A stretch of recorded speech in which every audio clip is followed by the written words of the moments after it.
My topic is all about outcomes of the K-12 curriculum. So, how it's important? It is important. It's because the main objective of the general education language curriculum is to enable students to formulate and develop their communicative competence through practicing listening, speaking, reading, writing, and linguistic knowledge. And also, it's improve the pronunciation, vocabulary, and grammar of the student. The outcomes of the K-12 curriculum. There are types. First is communicative competence. It is a synthesis of knowledge of basic grammatical principle, knowledge of how language is used in social setting to perform communicative function, and how knowledge of utterance and communicative function can be combined according to the principle of discourse. So, in a communicative competence, it's also known or a knowledge of syntax, morphology, phonology, and like as well as social knowledge about how and when to use utterance appropriate. And also we need to consider in a communicative competence is traditional culture and their so in a communicative competence, there are four types. So first is grammatical linguistic competence, means the accusation of phonological rules, morphological words, synthetic rules, semantic rules, and lexical items. So linguistic competence is the measure of how much someone understands the use and speak of a certain language or language while communicating. Competence is the ability of someone to relay the message using language clearly.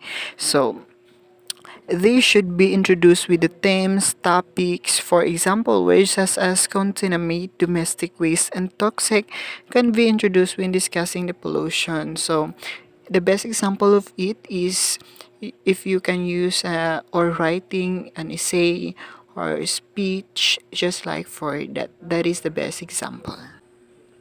So the second one is sociolinguistic competence.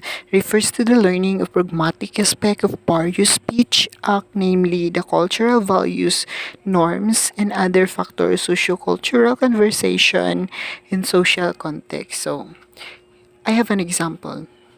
Imagine a person who grew up in a multilingual community where they spoke English and Spanish. So this person has developed sociolinguistic competence by understanding when it is appropriate to use each language based on the social context they are in.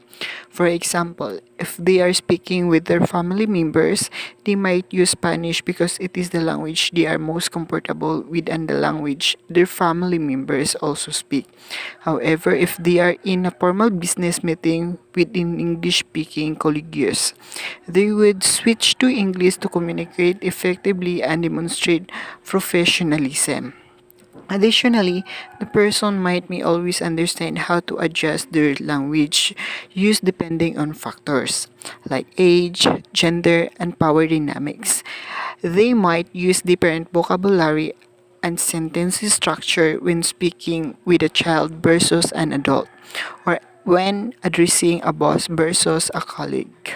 Overall, the person's ability to use language appropriate and effective in different social situations demonstrate their socio-linguistic competence. So that is the example of socio-linguistic competence. So the third one is discourse competence. Is the knowledge of rules regarding the cohesion, grammatical links, and coherence.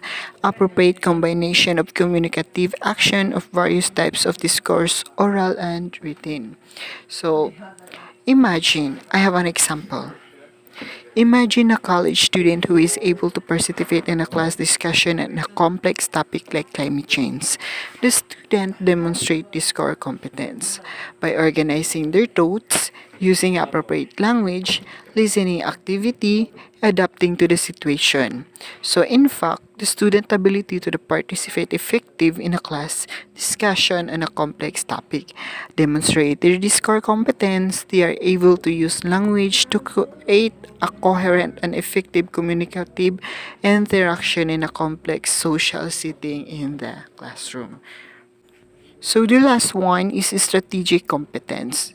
Is to do with the knowledge of verbal and nonverbal strategies to compensate of breakdowns such as self-correction, and at the same time to enhance the effectiveness of communication, such as recognizing discourse structures, activating background knowledge, contextual guessing, and tolerating ambiguities. So, I have an example. Imagine a business person who is negotiating a contract with a client from a different cultural background. The business person demonstrates strategic confidence by identifying the communication difficulties, adapting their communication, seeing clarification, using cultural knowledge, and monitoring the communication. Also, the business person ability to use communication strategies to overcome communication difficulties and achieve their communication goals demonstrate their strategic competence. They are able to adapt their communication to the situation and use their knowledge of the client's culture to build rapport and negotiate effectively to the business person.